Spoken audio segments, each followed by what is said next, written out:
Take a look behind the curtain with a real whistleblower and American patriot. Prepare to embrace the uncomfortable truth because this program has no time for comforting lies. Here is civil liberties enthusiast, Second Amendment defender, and recovering FBI agent Kyle Seraphin.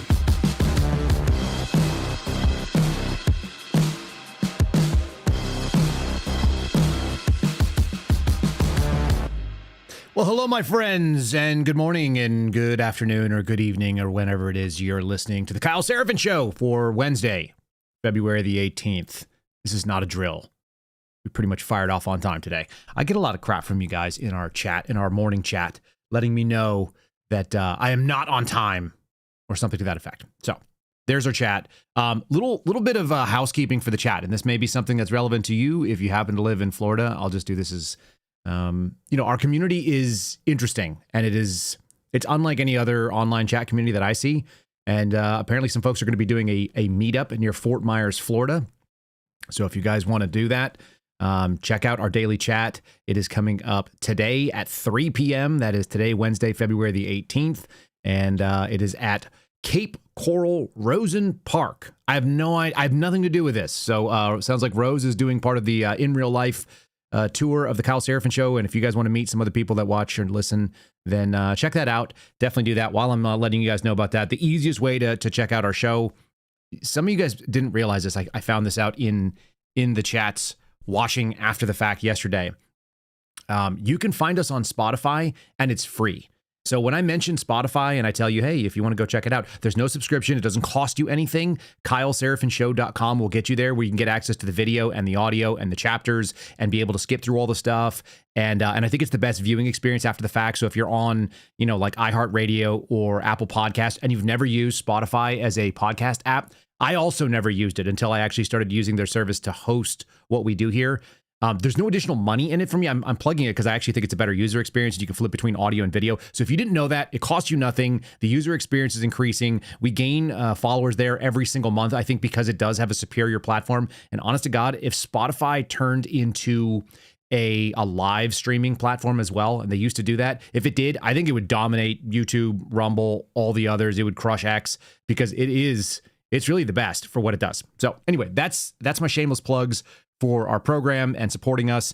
And let's go ahead and get into kind of a quick summary. I want to touch on about 12 or 15 different topics today. And I want to do it kind of in rapid fire. Some of it is going to be a little bit of a sarcastic take on what goes on and where our attention span is. And then I'd like to do a little bit of a retrospective, because I keep noticing that certain themes pop up on occasion. It's kind of a slow news day in the mainstream. There's things that just don't make a ton of sense to me, as far as like there's not a coherent narrative that I look and I go, okay, this is what's happening in the world. So I'm going to hit a bunch of them. One thing that's really kind of bizarre is we're right in the middle of the Winter Olympics, and there's a couple of little stories covering Winter Olympics. And I have never cared less about what's going on in the Olympics than this year. This is the new lowest that I've ever had for attention. And maybe part of it is because the Winter Olympics seem really strange to me. It's kind of like, I don't know, like I want to call it like rich people sports, although it's not really that. But it's sort of inaccessible sports to those of us that don't live near snow and ice and some of this stuff. It also, I don't know anybody that competes in luge. I've never known a single person that competes in the luge. I've never known a single person that competes in a sport called skeleton, which is apparently a thing where you just jump on this like death trap sled and you run face first downhill at 75 miles an hour, which looks absolutely terrifying. I don't know how you get your kids in to doing skeleton. I don't know how it got named skeleton. Maybe it's just named skeleton because that's what's left of you after you bash across the sides of this ice thing. And where do you do skeleton? Like, are you on like icy roads in the mountains of Glacier National Park or something? I don't know. I've never cared less about it, but I think the other thing about it is there's so little pride in America today as a country. It is a time when people don't associate themselves with being Americans in a positive way. A lot of people don't. Even the athletes are not even proud of representing our country. And so it becomes less interesting to me when I see and maybe it's because there's pro endorsement. I don't know what happened, but something happened when I look at the way the Winter Olympics has evolved and the Summer Olympics have evolved. And it's it's just kind of sad. It's sad to see because it used to be a uniting moment where people got excited and, there was hometown stories and everybody maybe knew somebody from their area that was representing the United States and it was an opportunity. And now we have people that are kind of smug and they lean towards the political left and they have a global understanding of the world and this other, it's just not what it was when I was growing up. Maybe it's also because we don't have cable. I don't have cable in my house and I don't have TV piped in. And so maybe you guys are experiencing that as well. But it is a moment of kind of sadness for me because I kind of look back in a nostalgic way and I was like, I remember when it was really cool, when we were excited about the medal count. I remember opening the freaking paper newspaper because I span that time frame. There are kids today that have never even seen a paper newspaper, but we'd open up, we'd look at the medal count, we'd go through it. And I remember talking to my dad about it while I was like eating cereal and like reading the Cheerios box or whatever. And it was like, there was a person who did American sports that was on a cereal box. And then also we would like read the medal count and how are we doing against the others. And for some reason we cared. It's the only time I've ever really cared about sports was in the Olympics, at this, whatever the national level. And it's gone. I don't think it'll come back. Not in the way that it is right now. Maybe the upside to that is that Americans now look at themselves more as representatives of their region and their state and a much smaller tribe than America, the United States. Maybe that's good. I don't know, but it's just a moment in time that I'm recognizing. All right, before we get into any of that, talking about going back old school, sometimes you may just want to just shut things down and cancel all of the things coming in and out. I just found out that my work phone, which I almost never use, the work phone for the business here, went through 5 gigabytes of data in less than a month, and it hasn't even been picked up. So I don't know what's going on, but I'll tell you what, it probably needs to be put in a Faraday sleeve. Your phones are all tracking devices, and sometimes they're just data dump and monitoring things. I don't know. Maybe the freaking government's running a nonstop microphone in mine. I'll have to put it in the Faraday bag, shut down the tracking. Government agencies are a threat. Big tech is a threat. We'll talk about some of that a little bit later. Corporate data brokers, cyber criminals, take your pick. They're all trying to get access to your digital footprint. They don't ask. They don't take it. They just take it away from you. Like most of you sign that stuff away in your terms of service. You don't even know why. But what you can do is you can have a product like the stuff from Silent. Here's what I've recognized about Silent. This is like not in their script or anything else. It's just me telling you one person to another. The more money you spend with their company on the products, so like their most inexpensive product might be like $50 or $60, and you get the least amount of stuff for it. When you spend $200 or $300 on like one of their backpacks, you get infinitely more stuff, and it is super useful, and it has multiple uses. So I don't know why that is, but it's like if you buy one of their better products, one of the more expensive ones, you're going to be so much happier than if going like, oh, like I just need a Faraday sleeve. Yeah, this does the trick, by the way. This will shut off all of the wireless stuff coming in and out, cellular, Wi-Fi, Bluetooth, GPS, RFID, NFC, the near field communications, all that stuff. They can shut off all the tracking. You can shut off all your remote access, the breadcrumbs. You won't get downloads that you didn't want. All that kind of stuff is great. And that happens with their least expensive product. But the more expensive ones, they're seriously like they're super nice. So $100 for like for the sling bag that they have, the crossbody carry, which will carry a pistol, and you get this like molly that you could put on your plate carrier, but it'll also sit inside of their stuff. They make entire Faraday clothes, they make pants, they make jackets. If you guys want to get like really wild on it, they make some really cool stuff. And they make stuff that if you want to spend a little bit more, you can get it made 100% in America. They make Berry compliant stuff. So if you're an agency or you work in an agency that has to be American made for a contract, they'll do that. They have contracts with special operations, law enforcement, military, take your pick. I've got some of their law enforcement stuff, Faraday cages for like sensitive site exploitation. Really cool company. How do you get there? SLNT.com/Kyle, silent.com, no vowels, silent.com/KYLE. Use promo code Kyle at checkout, 15% off on all that stuff. You guys, I'm a total gear guy. I have Silent stuff all over my bedroom and all over the studio space here, and even in my my secondary studio space, which is outside this room. I have all their stuff because it's really cool.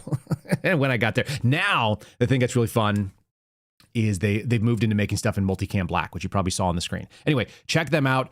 Go to slnt.com/KYLE. Look at the link in the show description, and if you're in the market, their backpacks are totally worth it. They're really, really well designed, and they make me happy. It's really easy to support a company that makes really good stuff. All right, let's get into a whole bunch of things starting right now.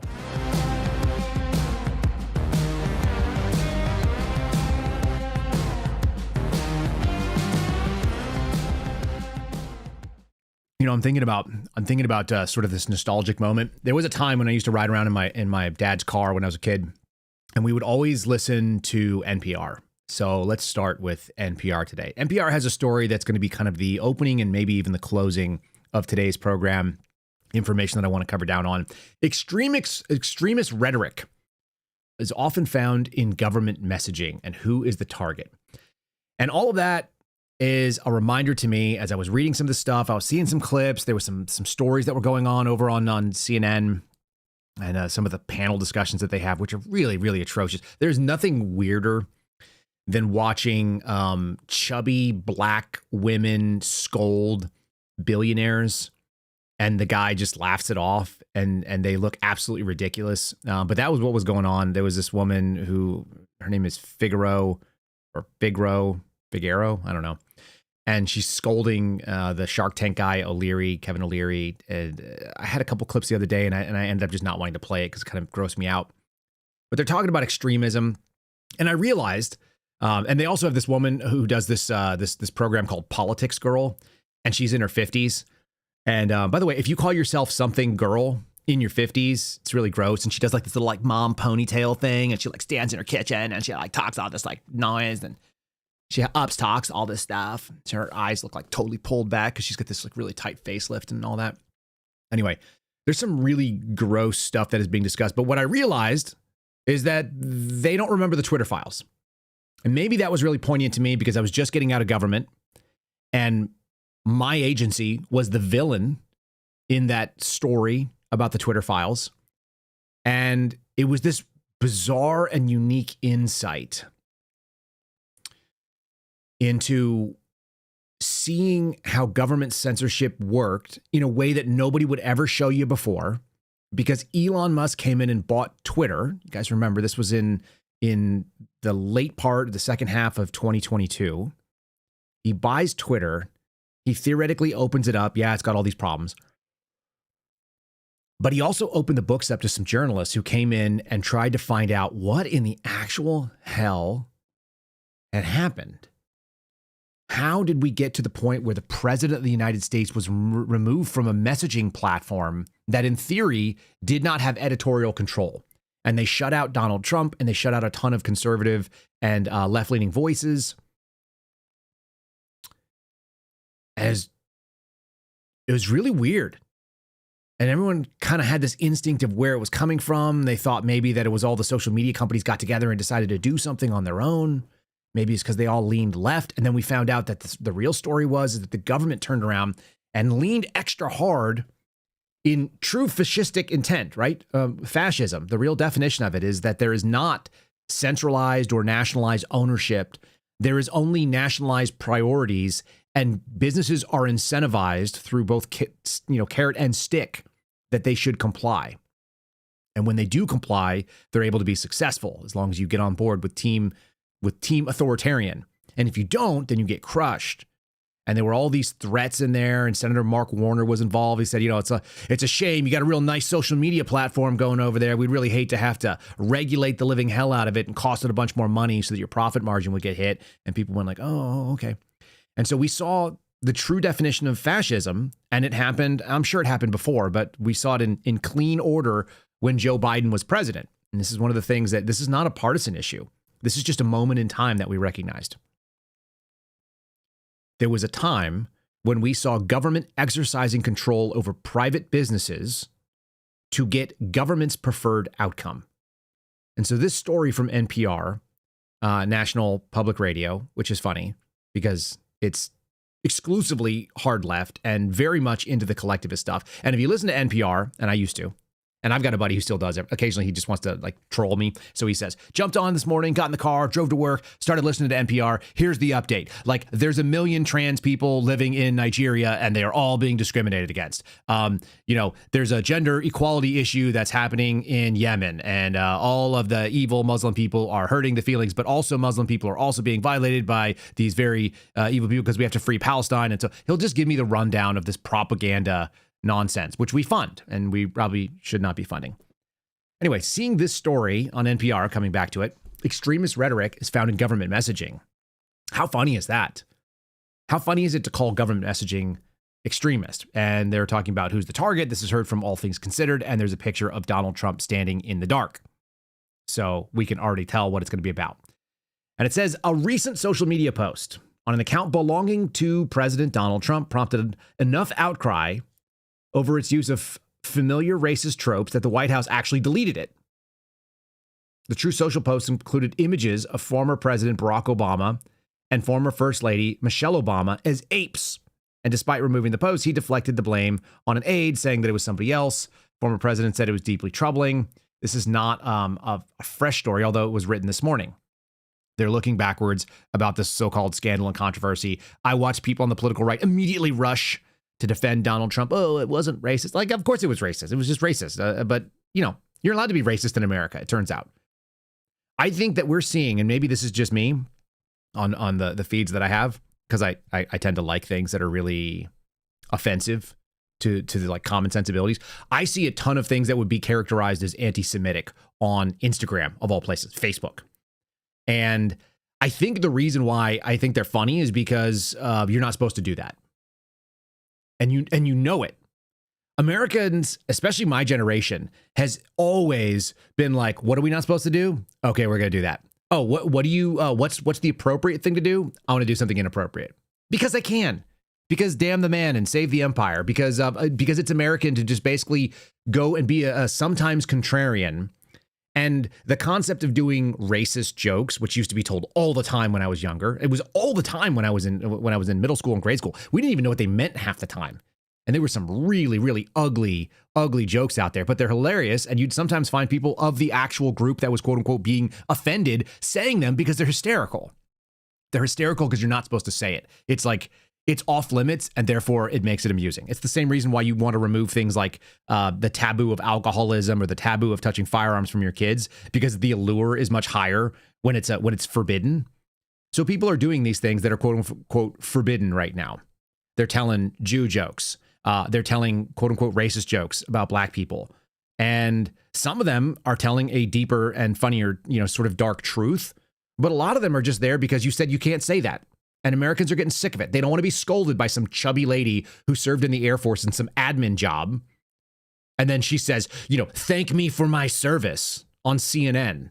And so some guy's like, yes, thank you for your service. No, screw you for your service. Nobody wanted to serve with you. I served with a bunch of like chubby black ladies that were in the Air Force. You suck. You sucked. Everyone knew you sucked. Everyone around you disliked you. You were a mediocre enlisted person. The ones that say, I always knew I wanted to be a soldier. And that's why I joined the Air Force. Shut up, airmen, you clowns. Like that kind of stuff. Like we're in a reverent society. America literally actually started with people who said, you must respect the crown and you must give taxes. And we were like, we'd rather die. Yeah, we'd rather do that. We'd rather fight to the death than wear your stupid powdered wigs and do what you said, because who's going to make us? And then we had to do that for 40 years, where we were on the verge of being destroyed at any moment because we picked a fight that we probably couldn't win, and yet we did. So America is an underdog story, always has been. Maybe this is what we used to like about the Olympics. Now maybe it's not interesting now because we have this enormous corporate capability to just punch people through. That we have someone generating skeleton luge crews. I have no idea where they come from. I've never met anybody that does it. You haven't either. And we're like, yeah, we'll probably be able to win gold. We've got the best technology. We've got the best helmets. We have the best, high-speed carbon fiber blades or whatever the hell it is. It cuts down through the ice and generates no friction. I don't know. It's funny to me to see NPR defending government, pushing back against government when in fact they are the defender of government most of the time. And the reason they're doing it is because, God forbid, white nationalism, racism, this dirty trend. And let me quote somebody, because of course they found somebody who is the executive vice president of a place called Race Forward, a civil rights organization. I would say probably a racist organization, just based on the name. And this person, Eric Ward, who probably sees himself as a savior of humanity, said, I'm just saying probably, I don't know, but I just know who NPR quotes. If this were just one racist image or one bad post, then it wouldn't matter much. What matters is that over the last year, the Trump administration, abusing federal authority, and the federal government has increasingly learned to speak the emotional language of white nationalism. And there it is. There it is. They got to white nationalism and Nazis in 1, 2, 3 paragraphs. It didn't even take that much to do.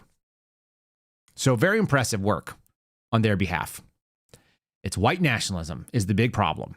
And I don't know what that exactly means, and neither do they. And so I went down this weird rabbit hole this morning, and I didn't know I was going to go here next, but this is where we're going to go. One of the main stories that I saw in probably 4 different national news outlets was this story about someone named Quentin Deronque. I probably mispronounced that because he is French. And he's also dead. And this is from Le Monde, which is The World, which is not a newspaper that I've ever read. And you can find it at www.lemonde.fr because it is Francais.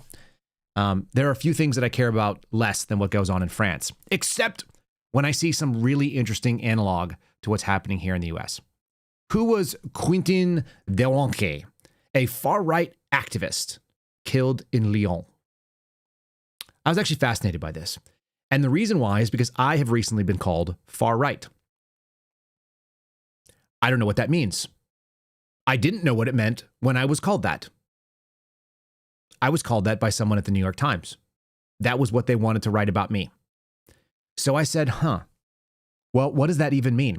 I said a lot of the positions that I hold, the bacon cheeseburger nationalist positions, it turns out, are essentially almost a complete one-to-one lineup over American Democrat 1990s positions, to the point where if Bill Clinton was president today, instead of Donald Trump, many of us would be much happier. How weird is that? I want you to just consider that. Like socially, yeah, he was a creep. I never understood why women thought he was really alluring, or I don't think he's attractive. But he was somewhat isolationist. He was non-involvement when it comes to getting involved in wars. He fired off a bunch of missiles instead of sending in troops. I don't remember. Did we get tangled up in a war from 1992 to 2000? I don't think we did. We had budget surpluses because there was actually a functional system of opposition between Congress and the White House. They didn't have to work hand in glove. So you had Newt Gingrich on one side and you had Bill Clinton on the other. And so the progressive group was sort of constrained and the quote unquote conservative group wasn't that conservative. But, they did a better job on a lot of stuff. Isn't that weird? They got derailed by a sex scandal in some ways. But I don't remember this discussion. Apparently, I'm far right. And so I wanted to know, what is this 23-year-old activist, who was beaten to death, by the way? That's the story. He's a 23-year-old in Lyon, France, was beaten to death, and his far-right activism was also listed as being a Catholic integralist. Now I thought, now I'm really interested as a Catholic. It's Ash Wednesday today. You'll see a lot of people that are going to go out and sport their ashes. I haven't gone to church yet, so I don't have any to sport for you today. Nor do I care one way or another. But who is this guy? And what I found out is that he's one of the integralist Catholics. They are drawn to the idea of self-defense. There's plenty of theological literature written about self-defense and just war theory that fits very well into a Western understanding of Christianity and very specifically coming up through the Catholic Church. And so he seems like he's a real problem, this guy. He was a regular attendee of St. George Church, or Saint-Georges, I don't know how to say it in French, which is a traditionalist congregation in Lyon's medieval district where Mass is celebrated in Latin. So now I know we got a real problem. A guy who believed in self-defense, weightlifting, trained in boxing, and went to Latin Mass. This does sound like a real big problem. He was praised by his friends at the congregation for his moral and spiritual virtues. He read a lot of St. Thomas Aquinas and St. Augustine, some of the great thinkers in the Catholic Church, historically. You can see where this is going. This does sound like somebody who is a quote unquote far right person, or more importantly, he's more like a regular person from most of European history. Yikes. And what I don't see is any round condemnation of the ideology that was okay with beating him to death. Six people apparently laid hands on him. As many as 11 people were involved in the attack. He died of a brain hemorrhage. That's what I took away from this story. They described him as a deeply devout, intelligent, curious young man, a young Frenchman, radical in his faith with a keen sense of justice. He attended various different churches as well. This is another one here, the Notre Dame des Isles Church. It was a traditionalist parish also. He had convinced people that were part of his family to convert. Became his own father's godfather, sponsored his father's conversion to Catholicism. And now he's dead. And so they go into this whole story about how he was part of the far-right circles and that there's this common overlap. Think about where you've heard this before. Oh, it was exactly 3 years ago this month. An overlap between the identitarians in far-right pagan groups and a traditionalist Catholic who believed in going to Latin Mass and thought there was, in fact, a European identity, which is, in fact, uniquely Christian, which is to say it's not Muslim. That's kind of what I'm getting from this. And it was really hard to make it out because it's couched in all this sort of leftist NPR type information. All the radical different factions of far-right people featured in his personal journey right up to his tragic end. They all had this different sort of ideas of what was going on.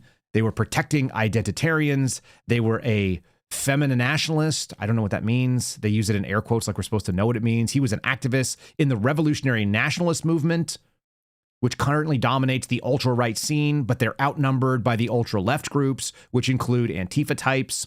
They were, generally speaking, not this guy, by the way, because they're smearing him by association, but the identitarian far-right factions focus on defending, quote-unquote, European civilization. That is a thing. Americans have more in common, as a general rule, with European civilization, also known as Western civilization, than we do with the so-called Judeo-Christian tradition, only because America came out of Europe only less than 250 years ago, and many people can trace their roots back to that side. It's very interesting. They're defending European civilization, which they see as being necessarily white, mostly because Europe was necessarily, for all of its history up until a few minutes ago, white. And they use white in a capital W, which is the first time you see that. They only do it when it's going to be slanderous. Against Islam and the supposed great replacement, there's totally not a great replacement happening. Just go look at the boats that are landing in Italy and that are landing in Greece and that have been doing so for a long time. It's really interesting to see this stuff. So I was fascinated by this. They're ethnically obsessed, and they're anti-Semitic randomly. They're also apparently anti-Muslim and Islamist, but they back the Palestinian cause potentially. This is such a word salad, and I'll just throw, it's going to be linked in our YouTube channel. It's going to be linked in Rumble, so you guys can go. I'd really like you to read this. I don't recommend a lot of foreign articles. This is a foreign article that's worth reading to try to figure out what in the actual hell is going on in there. You read it and you can't figure out who is who, what is what, and nobody seems to be mad about the fact that a young man was literally beaten to death. And they are now looking for additional people. And here's this story. I'll put this one on here too. This is also from Le Monde. 6 subjects sought in the murder probe over the far-right activist death. It sort of excuses the death, doesn't it? This young far-right activist, this 23-year-old man, he was beaten to death, but like it's kind of his own fault. There's the story from NBC News. This is what put me there. And I found out that they were really problematic because they marched underneath the Celtic cross. And that is the symbol for far-right extremism. When you try to decipher what these things mean, basically, I have a pretty capable mind of deciphering even leftist propaganda garbage and some of this identitarian nonsense, and I couldn't make heads or tails of it. This is a lot like what I saw going on at the FBI in 2017. There were people talking about things that made no sense. They were discussing things that they did not understand. They had no grasp of. They were putting Milo Yiannopoulos and Jordan Peterson and Richard Spencer in the same briefing talking about the so-called alt-right at that time. And all of that led up to the moment that became January 6th. And, within a day or two, Donald Trump was removed from social media. Maybe many of you lost social media accounts. It was on Facebook. It was on Instagram. It was on Twitter at the time. You lost a Reddit account and they were all in bed with each other. And we kind of found that out with the Twitter files.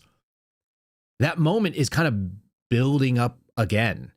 And for this time, because the political right is in power and there's a swing, there's a sort of a weird backswing going on, you're getting NPR talking about extremism and the danger of Christian nationalism and white nationalism and conflating them. And it's the same exact bullshit that I saw that happened at the end of 2022 when the Twitter files were released, and our exposure in February of 2023 of the FBI making an alignment between radical traditionalist Catholics, a made-up term that the FBI created, RTCs, that they got from the Southern Poverty Law Center, which is in of itself a radical and leftist organization, and actually far outside of the discussion for any sort of reasonable academia, and white nationalism, white supremacy, whatever the hell that was. The reason why you read what people who don't agree with you say, the reason why I look at what NPR has to say every single morning, is because if you don't know what the other side is saying, then you don't know that they're excusing random violence, and it's not NBC that's doing it, just for full clarity. NBC is the story that turned me towards it. But there is a discussion of random violence against a 23-year-old Catholic man because he was somehow aligned in their minds with white supremacy or a European identity, and that's not allowed. Even though there was quite clearly a European identity for like the entire time that Europe was there. And it wasn't Islamic. Go look at all the great buildings. Go look at all the structures. Go look at the organization of every city you've ever been to. They talked about it being in the medieval center of Lyon. Go to the medieval center of any European nation, to even include Eastern European nations, which I've done. I've done these. It's the upside of traveling when I was younger. They're all centered around church and faith. Now, they've gotten away from that. They've lost that dramatically. And the people that are trying to reclaim that faith center, or that are even looking at it, even if they're doing things the wrong way, and I don't know that these people are good people. I don't know enough from reading their articles to understand what they are espousing, and maybe they have some racist ideology too, but that wasn't explicitly called out, which leads me to believe that they're just trying to make this smear by association. Kind of weird, huh? Anyway, I can't get away from seeing that and the complete unburdened by what has been mentality that I see the political left doing, where they are now calling out that the Trump administration is willing to use government power to enforce ideology. And I got a couple examples of that, and that's kind of like the main stuff that I was going to get into. Before we get all there, let me just ask you, if you're watching and you have not given us a like on Rumble, I'd appreciate it. Bumps us in the leaderboard. It allows people to see that we are actually a real audience of people that are being interactive, and that's pretty cool. You guys are very interactive there. Same story over on YouTube, except you guys are a little bit better trained on how to do that. Like it over on YouTube. I'd appreciate that. If you're not a subscriber to either one of those channels and that's where you watch, jump on in. It's called followers over on Rumble. It's called subscribers over on YouTube. You can do that. If you want to be a financial contributor, knock yourself out. I don't beg for those kind of things because that's not the way that my business model is set up. But if you do want to support us financially, knock yourself out. And also, highly appreciated, you guys do get access to the call-in shows that we do on Thursday nights. And that comes in at 8 o'clock Eastern time. So if you've never caught one of the call-in shows, they never show up on Spotify. They're never going to be on the audio-only platform. They're really just a live show where listeners call in and tell me stuff about their lives, about what's going on, and I get a sense of who it is that listens to the show and what's interesting to you, what you think. So all of that stuff is good. If you want to be part of that, you can be a subscriber or a channel member, they call it on YouTube, be a subscriber on Locals, blah, blah, blah. Same thing over on X. X is disappearing from our feed. It's hard to find it now, and so I don't ever really count those views. But thanks for all those, and we'll play a Spotify ad right now, so if you hear one, we're monetizing the channel that way. I'd almost apologize to you, but like honestly, I think it actually pays the rent in this house. Like the Spotify monetization for as small as we get just on Spotify, it's like 30% of the audio only. It really goes a long ways. So good for them. They're the best monetized platform for us. If you guys were curious, I'll always open up the books. Okay, should we? I want to pivot away from this. I will come back to this story. I will come back to the idea that the left is suddenly realizing that censorship is dangerous, but they're not getting the right attitude. And this is my ongoing beef with American politics about how stupid we are in this tribal setting. The first thing that I said when I did my first public interview, which was in September of 2022, is that I'm not an inherently political person. I actually still believe that. I'm really not political at the end of the day. Many of you are not political. I'm interested in politics, but I don't have a team. The same way I'm not excited about the Olympics at this point. I just can't get excited about any of them. I think they all kind of suck. And I think the people that we are asking to represent us kind of suck. What I do see is the danger.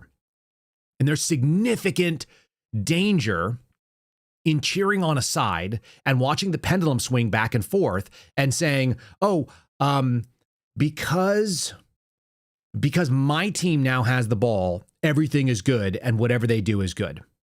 Let me give you the best example. Under Biden, a lot of you were canceled, and you were. It was legit. You didn't make it up, and you were canceled for the reasons you think you were canceled, because you had an ideology, you had a thought process that did not agree with whatever the government's position was, like legit fascism, okay? And now we are doing the same thing with the Republicans in charge, but they're going after a different target. They're going after Antifa types. They're going after people that are hard leftists. And that's equally bad, because free speech should be free speech in America. And I had a guy that defamed me the other day, legitimately said, Kyle Seraphin molests children every single day, probably. And I defend his right to speak, because I don't care. People say mean things about you, sticks and stones. I actually mean sticks and stones. Like, yeah, words suck. You know what really sucks? Lawsuits over words. Do you know what kind of beta coward you are to go out and file lawsuits over words? So we're in this really scary place where they were cheering on censorship on the left. They wanted you to get hammered with it, and you did. And then when our guys got in, what do? They had two options. They could try to use the ring of power for what they believe to be good, or they could throw it into the fire. And my position has been throw it in the fire, because nobody can use these things for good, because eventually it gets turned over. That was the entire story that Tolkien told about the ring of power. It went from one person who used it to what they thought was good. It turned to its own purposes. Government always ends up serving itself. And then it went to the next person, and they did the best that they could with it. And it turned around and turned on them. And the ring itself was the thing in that story as this long form allegorical sort of representation. Evil, when you play with it, turns you. It always turns you.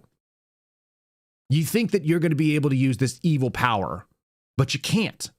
And government represents really an evil power, because it's a godlike power that we have outsourced to a group. And the best reason that our founders came up with was, we have to have it. It's a necessary evil in this world. We live in a fallen place, and so we require rules and structure, but it best be limited.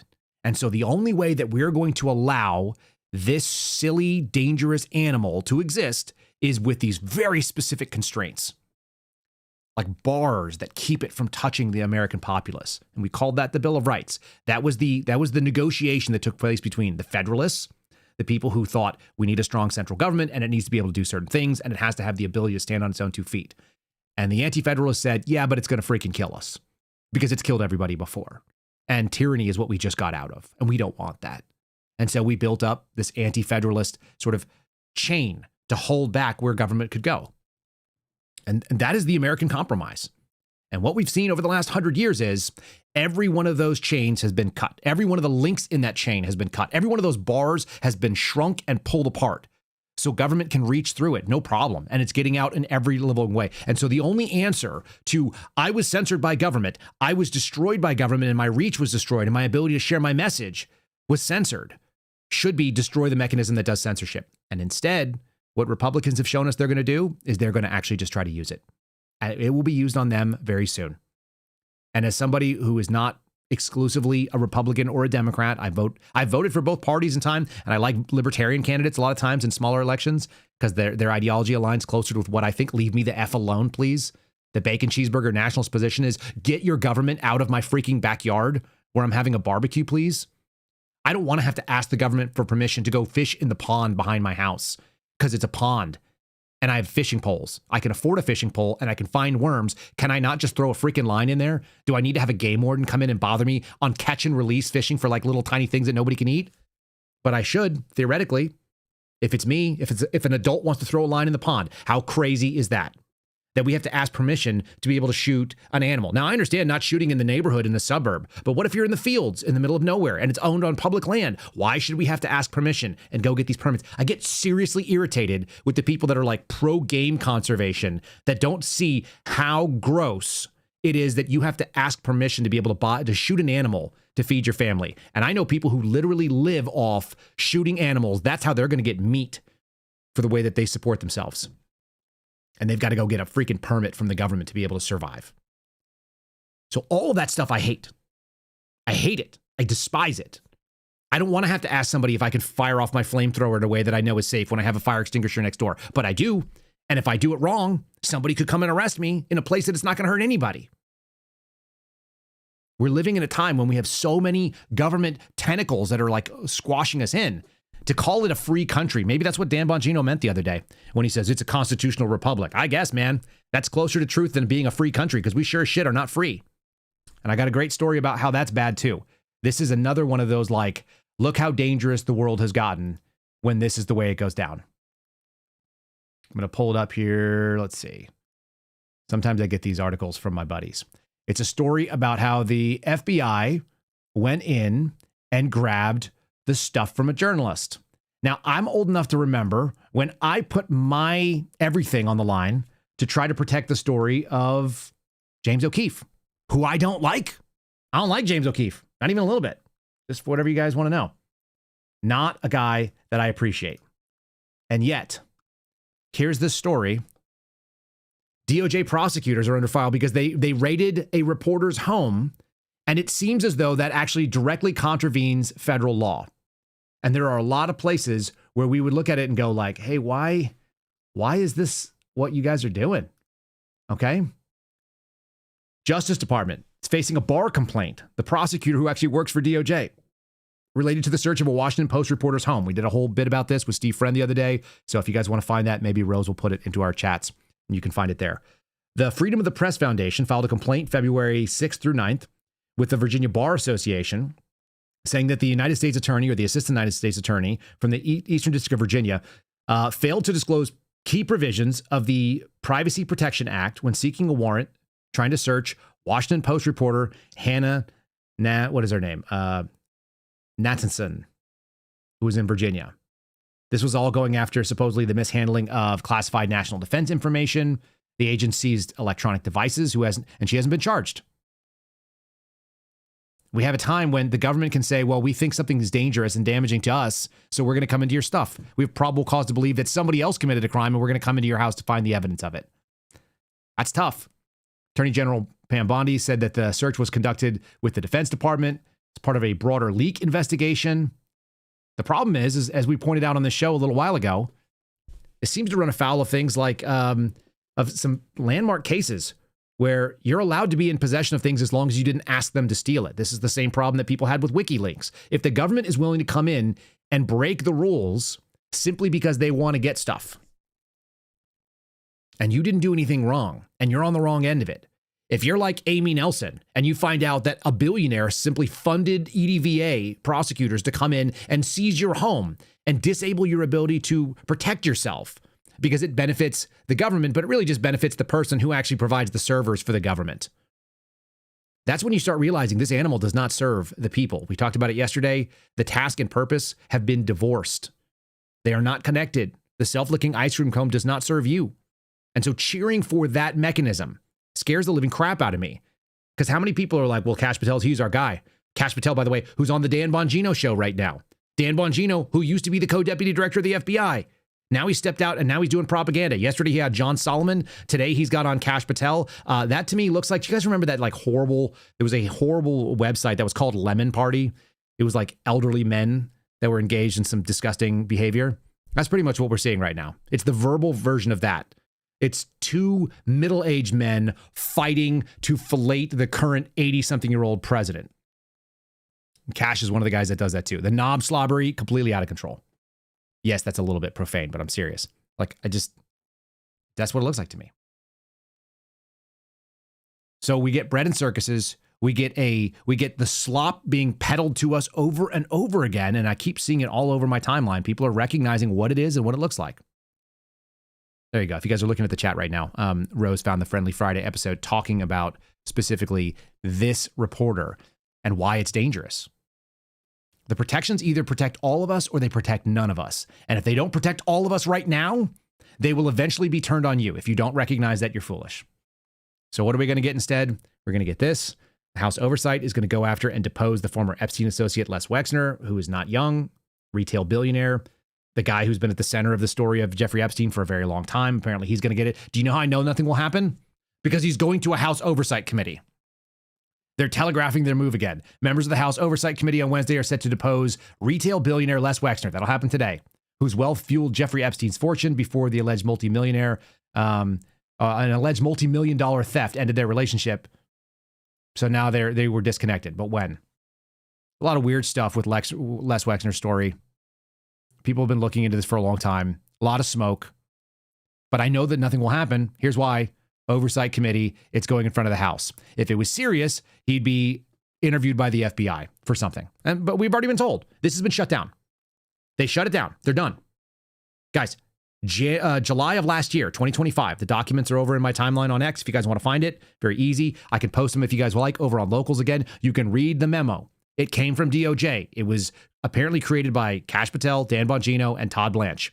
The three of them agreed that they were no further co-conspirators in the Epstein story. They were not going to do any more indictments, and the investigation is closed. And as I said to people, I'm watching this happen right now. There are a lot of dummies out there that have a loud voice, but the dummies need to recognize in July of last year, the Trump administration set themselves up to be the Epstein investigation or Epstein administration simply because the closed investigation means you can no longer say there's an ongoing and active investigation into stuff. There's not. Objectively, we know that they closed the investigation. They have a closed case file, and that's when the law got passed for them to do transparency. And what has been going on? Government's just been covering for the government. It's been screwing around with it for a while. I think I've got the video over here that I was referencing. You guys want to see the video of this is why this story will not go away. It's going to continue to be a PR nightmare. I'm sure Democrats are thrilled to be able to interview Les Wexner. We're seeing more and more of Hillary Clinton than I've seen in a long time. She's coming out and speaking all over the place. So her stock has gone back up again. This has been a boon for everybody that's gross, as far as I can tell. And I can't help but remember the things that I heard, just like I remember going through the Twitter files and being like, holy crap, the government objectively did fascism. I also can remember that people actually and aggressively promoted one thing, and now they want you to forget it. But my memory is longer than that, and it always has been. I've always had a good memory. I've always been able to draw the connection to being like, hey, aren't you the guy that told me this other thing that is in direct conflict with what you're saying right now? I think I made a mention of Alina Hava and Alina Hava's jacket, which was really kind of gross. This is probably a good segue to go to the Hillary Clinton stuff that I want to play you, because I do want you to see a couple things that are being said. And it does tie into identitarianism and what's going on in Europe. And it ties into all this stuff, I guess. Like there is a thread. This is Alina Hava wearing that jacket that I mentioned, which I forgot why she wore it. She said she wore it to trigger Hillary Clinton. That was the reason.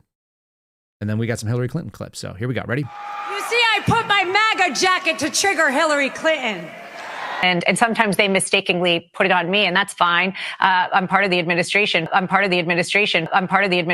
You have to make sure that you save the integrity of the investigation so that we can bring these people to justice, so that we can hold grand juries, so that we can do certain things. You have to be careful. Is it going to be shocking? I don't see how it's not shocking that there were so many individuals that were hidden and kept secret and not been held accountable and not been held accountable and not been held accountable. I'm part of the administration. And they stated, I'm part of the administration. Again, now it's time for accountability. We have seen for so many years, Pierce, in this country, many investigations, subpoenas, testimonies in Congress, et cetera, et cetera. But there's a general frustration with accountability. I'm part of the administration. We take it halfway. We don't take it home. I'm part of the administration. And I really believe that now with Kash and Pam, there will be accountability. and they stay there.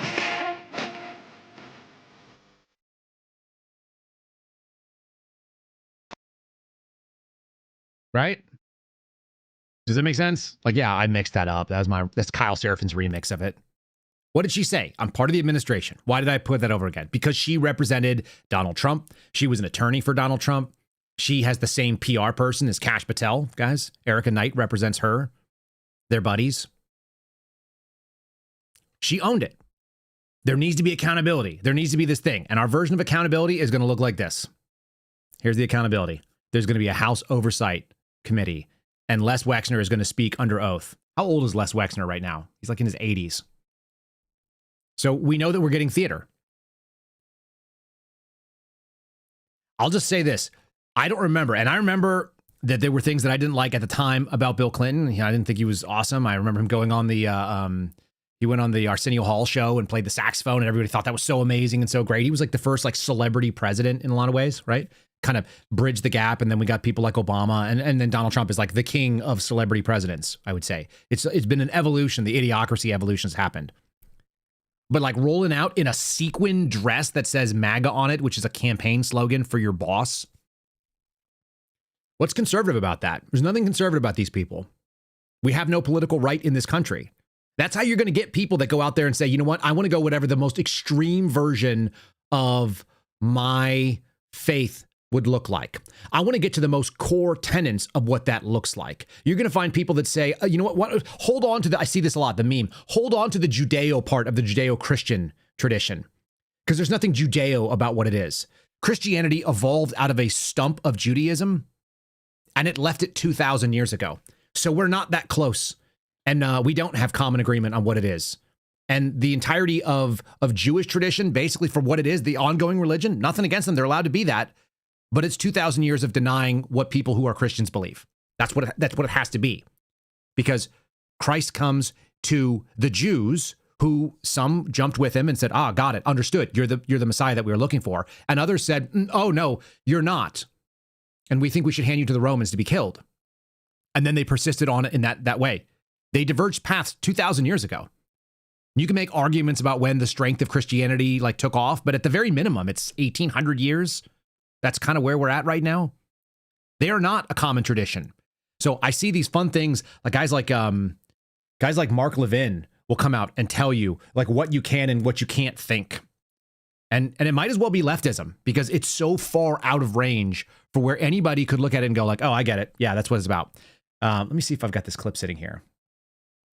For some reason, I have a funny clip of Candace Owens. I'm gonna steal my Candace Owens slot here, guys. I have 50 things loaded up at any given time, and then I only grab some of them any given time. Here's Mark Levin on the inaugural episode of a podcast that he's launching. Apparently, all the boomers are now launching podcasts. By the way, funniest thing in the world. I got to put the chat up for this. Funniest thing. Yesterday, I found out that Sean Hannity is also going to launch his own podcast, so he can do long form discussions where he tells his audience what he thinks, then he tells his guest what their answer is, and then he confirms with the guest. So the guest will be able to speak. All predictions is that the first guest on Sean Hannity's show will be Donald Trump, and that unlike any other time Donald Trump speaks, it'll probably be 80% Sean Hannity just opining and knob slobbery. So that's fun. Mark Levin also launched this podcast, and he goes into this thing that is objectively untrue. So it's one of the funnier things you can do is when you say things and you're people attack. Oh, sorry. Your entire brand is basically teaching people about the Constitution and that you're going to give them history. And then you go out there and you reframe things that are not true. So listen to what he says. But I want you to keep in mind that when the American colonies broke away from England, there were roughly 1,000 to 2,000 Jewish people in the United States at that time, against a population of between 2 and 3 million. They represented less than 0.1%, 0.1%. There are 0 of the American founding fathers that were Jewish. So this whole idea, they were all deists and they were essentially all Protestants, deists or Protestants, which is, that's another time. So here we go. Mark Levin just shoved into my podcast. Yeah, we're going to play his statement. I just want you to know the reframe that is going on. That doesn't mean there should be censorship. It should just be hey, can we be critical? Oh, that's what I talked about yesterday. Critical thinking.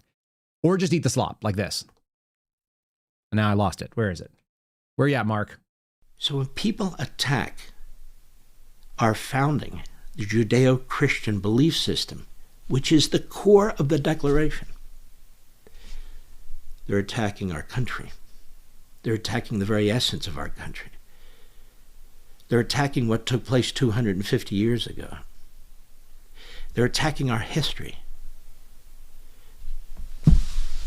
So if you're Tucker Carlson and you're constantly trashing Jews or Israel, Zionism, and Zionism simply means what? A Jewish homeland. Muslims have over 50 Jewish homelands, over 50 majority Muslim countries. Nobody attacks them for having majority Muslim countries. What Islamists are attacked for is trying to destroy anybody who doesn't agree with them. There are Christian majority countries, ours as an example. I proudly underscore the fact that this is a Christian majority country, and thank God for that. Because Judaism and Christianity do embrace the Enlightenment and are the basis of the Declaration. And you can see what a fantastic society was created. Do you see that reframe that's going on in there? It's really weird. And like, I'm not obsessed about this stuff other than when it starts keep popping up and I keep seeing the propaganda. People who had nothing to do with something don't get to claim credit for something. And yes, he did misspeak. And he said that there are 50 Muslim countries have Jewish homelands or some weird shit like that. Yeah, I got it. He misspoke. He obviously meant that there are 50 Muslim homelands and there's only one Jewish homeland. Nobody cares that they exist. I don't care, at least. The bacon cheeseburger national position is nobody cares. You can totally have a homeland. Knock yourself out. It got set up, may have been sketchy. Most of the people that did that setup, they're all dead. So it already happened. I just don't want to pay for it. I also don't want to pay for any Muslim majority countries' homelands. I don't want to pay for that at all. Our founding fathers, our first president, said do not find yourself in sort of like static relationships with other countries where we inflexibly and always must support them for all reasons. Because they will have different interests than us. It's amazing to me that somebody wants to try to frame something that is not true. The Declaration of Independence was not done by Jewish people. And I don't know why. Like, I never heard this argument in my entire life until very recently. It's like, where did this come from? And why do you think, when I made a comment the other day and I got one of you writing back to me saying, oh, you know, Kyle, I don't agree with you. Like, you can't say that the Jewish people are not an important voting bloc because of AIPAC. No, I get it. What I'm saying is that a 2% minority, in the same way that Muslims represent a very small minority. I think Jewish people might be up to, they're 4% of the Florida voters and they're like 2.5% nationally. And then you've got Hindu voters and Muslim voters represent like 1.5% to 1% each. Those are statistically irrelevant. They don't even, if you were to take all of them together and combine them, they are 3 standard deviations outside of the relevance.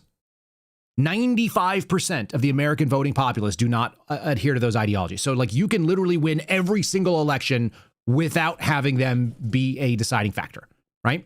That's why it's weird.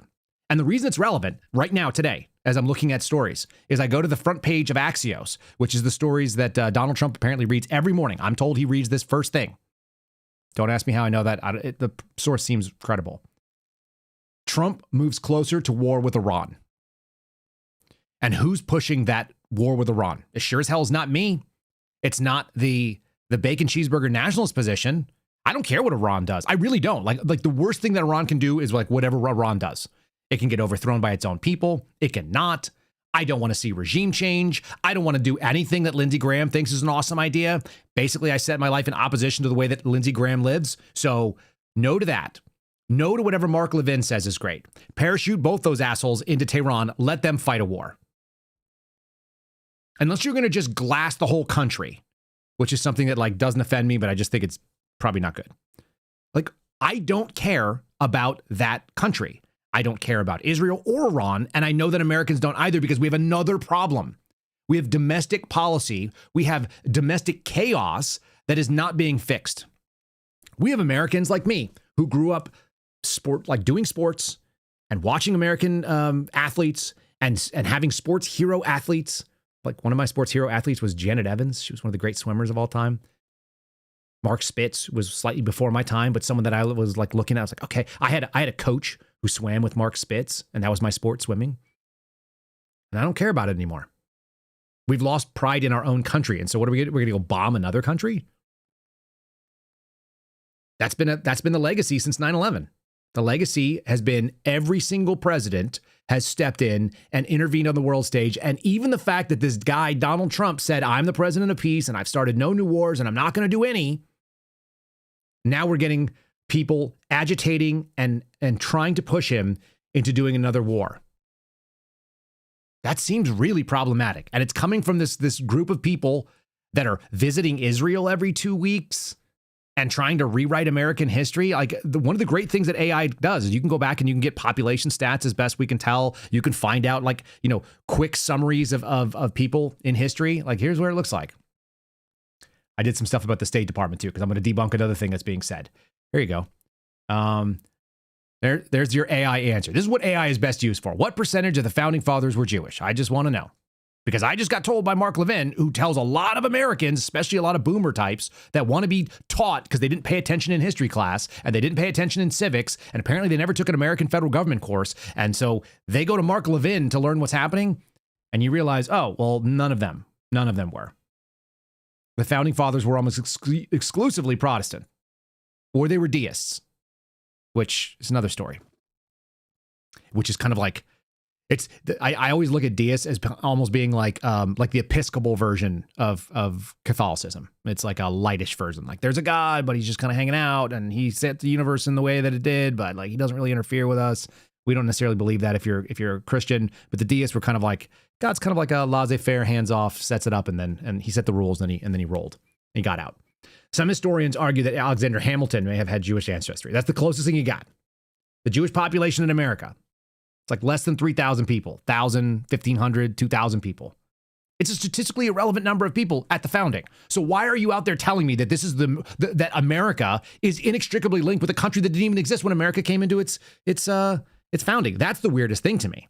It's not about one way or another, but I cannot. I'm overwhelmed by how much this stuff pops up.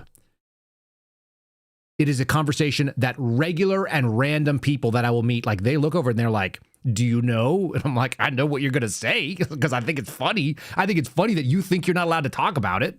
I think it's funny that you think it's off limits when statistically, I don't remember. I have 0 Muslim friends and I grew up with 0 Jewish friends. I might have 1 or 2 Jewish friends now. I don't know. I can't think of them off the top of my head. I didn't know any Muslim people when I was growing up. I didn't know any Hindu people either, by the way. I knew Indian people that came here from India, but they were all Christians. They all went to Catholic school with me. Isn't that weird? Like we've turned this corner where these conversations are coming up and they're so strange. It feels like we've been let down. And we're watching the turnabout happen in real time too. Because the previous villains, weren't we going to lock up Hillary Clinton? Wasn't that part of Donald Trump's thing?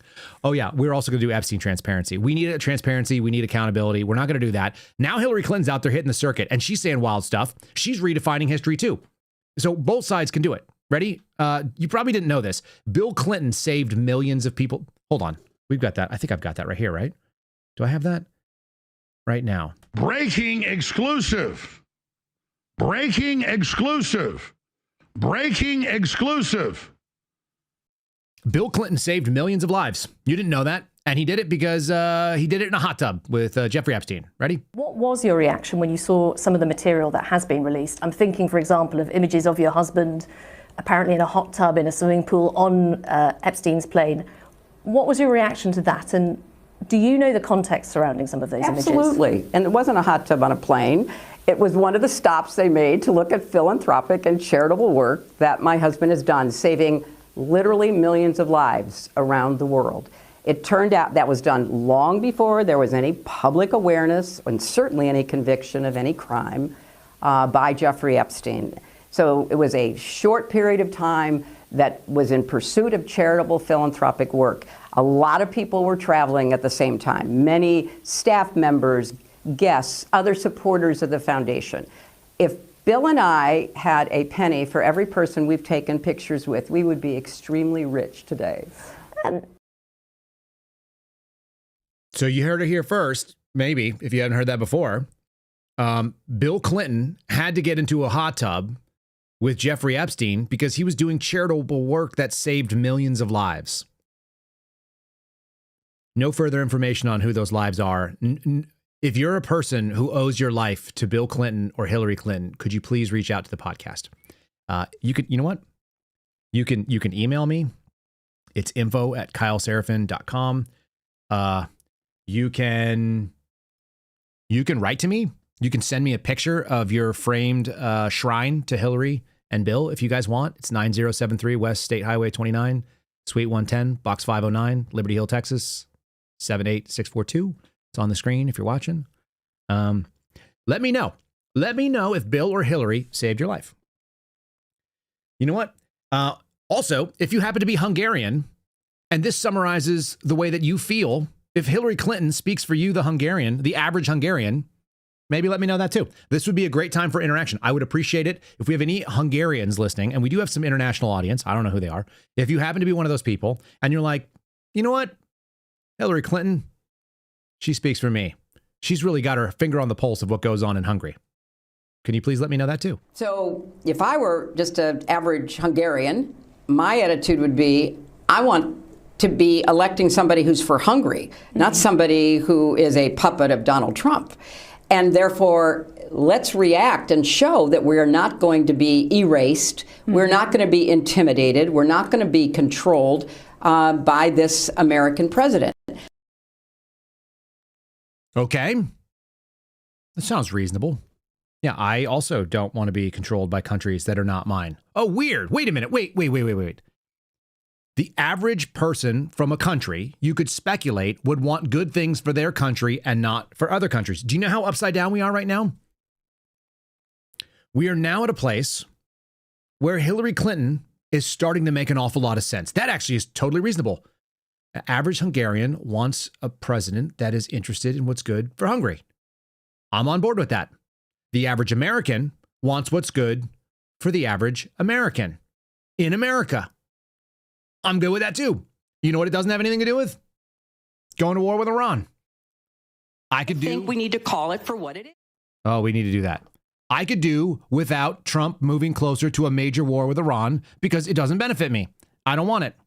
What other things has Hillary Clinton said that is totally reasonable in the last few days? This was a clip that was running around. Apparently, we overdid it with the mass migration thing. This sounds like she's kind of like an identitarian. It sounds like she might be on her way to traditional Latin mass in Lyon, France, in the old part of the city. I think we need to call it for what it is. Secretary There Clinton. is a legitimate reason to have a debate about things like migration. It went too far. It's been disruptive and destabilizing, and it needs to be fixed in a humane way with secure borders that don't torture and kill people. Whenever I hear Hillary Clinton speak, and she's now saying we can have debates about mass migration, and if they went too far, weren't they the ones that were defending everything about it? I think she's still mad about ICE. One thing that I can't do is hear Hillary Clinton say the word too far. When she says the words too far, I immediately go to this. That is not what I go to. What is that? Okay, here we go. I don't feel no ways tired. I come too far from where I started from. Nobody told me that the road would be easy. I don't believe he brought me this far to leave me. I think we need to call it for what it is. Secretary There is Clinton. a legitimate reason to have a debate about things like migration. It went too far. It's been... She does still say the word far the same way. That's what, like, it's the same tone. It hits it. Also, there's something that goes on in this my little control panel here, you guys. If you're watching and you're like, hey, like sometimes you hit the wrong button. I actually hit the right button and it brings up the wrong thing. There's like some sort of a command issue that goes on, and it actually does frustrate me because I try to be fairly precise. It's like turning the safety on your weapon system or turning it off and trying to pull the trigger and the safety's still on. You're like, come on, man, what's happening here? Okay. These are some of the big things that I see that are going on in this country that are being thrown at us, and we're supposed to digest. Again, we've got fake theater, we've got this fake embrace of trying to get Epstein transparency. It's brought Hillary Clinton out of the freaking depths of whatever cellar she was feasting on dead animals in, and she's come out now and she looks like she's been gnawed on by gremlins. She looks terrible. Yeah, that's a thing. But what are we getting from the quote-unquote conservative news media? We're getting backpacks, gloves, and a 84-year-old woman who's most likely dead at this point, based on everything we know. And they're doing wall-to-wall coverage still. No idea why. And we're also getting Sean Hannity. By the way, okay, hold on. The show that Sean Hannity is going to do, his podcast, you can't make this up. It's called Hangout with Sean Hannity, which seems like they just left out the part where it says limited. You guys know what a limited hangout is? That's when the government sort of like accidentally unveils that it's been doing something that it's not supposed to do. Usually it's an intelligence service. And so the limited hangout is we've already been exposed in this limited space. So let's just like lean into it and say like, well, that's the only thing that we're doing right here. The limited hangout. Sean Hannity, who used to wear a CIA pin and an FBI pin for the good men and women of the CIA and the FBI, that guy is going to be doing limited hangout with Sean Hannity, which is freaking hilarious. Whitney Webb is most upset about that thing. All right, real quickly, if you're watching and you haven't given us a like on YouTube, give us a like. Give us a like on Rumble. Subscribe to the channel if you're new. If you're sticking around here and you're listening and you're like, that makes a lot of sense, I can get behind that. Or if you're like, I hate this guy, I disagree with you, subscribe anyway. Then we can see. You can come and disagree with me in the comments. I do read the comments, so make sure you guys drop a comment if you are so inclined about whatever it is that's impacting you. Where do we agree? Where do we disagree? Say it in a reasonable way. Give me evidence, actually. Convince me. Don't be like, my favorite people are like, you're a moron. It's like, cool, man. I totally believe you now. Thanks for that help. That was really good. Maybe consider, like, if you were standing next to me, what you would say in a polite way that would disagree. And then maybe I'll agree with you. I like being introduced to new ideas and new information. Occasionally, you guys have those. So those are good. All right. Like all those things. You may hear a Spotify ad here as well, since we're still going. KyleSeraphinShow.com is how you get there. I want to do plugs like Alex Jones, where like the plug is basically like getting dragged out of me. KyleSeraphinShow.com. Kyle Seraphin Show on logos. Like he always like says it like it's being drawn out of him and he doesn't want to say it. Someone's pulling it. It kind of makes me laugh. Okay, so let's do other news that's going on. First of all, the really scary stuff is something from MSNBC actually hits it. Pentagon pumping the brake on AI technologies. Trump said we're going to be #1 in AI. There's a whole nother story there. And there's a deep dive that we'll have to do at some point into AI. This Pentagon company called Anthropic. People are getting a little worried about that.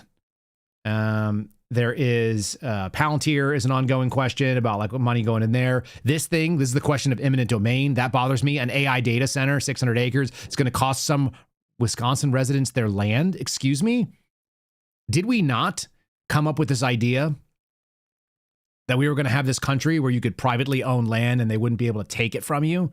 And then we have these things like eminent domain, which seem like the exact opposite. It's this eminent domain is the real estate version of some jerk off coming in and telling me whether or not I can fish in a pond that's right behind my house.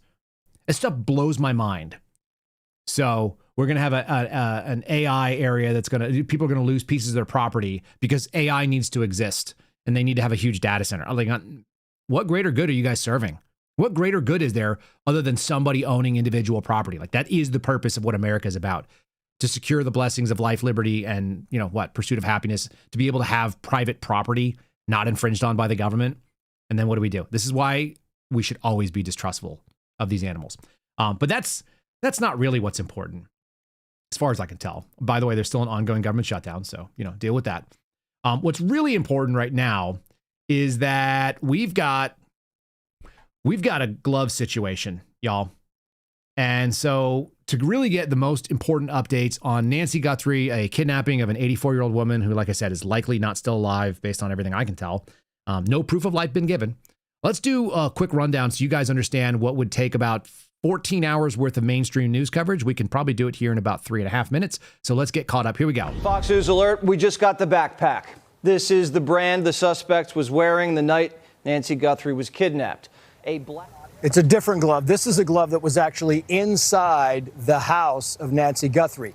We don't know who the glove belonged to. We don't know if it was a random glove, but there was a glove inside the house that is now being analyzed at a private firm in Florida.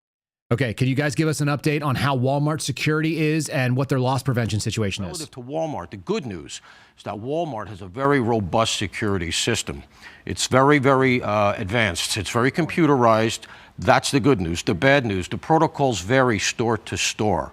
Consequently, if cash was used to make the purchases, and this stuff was in fact bought from Walmart and not secondhand, going back, you may say, okay, we got the date, the person bought them all at once, but it was cash and it is 4 months ago, and our cameras only go back 3 months ago because they overwrite. Now, your best bet is to do the kind of thing they did with the cameras in the house, which is look for code, hope it wasn't completely overwritten, and see if you can redevelop it.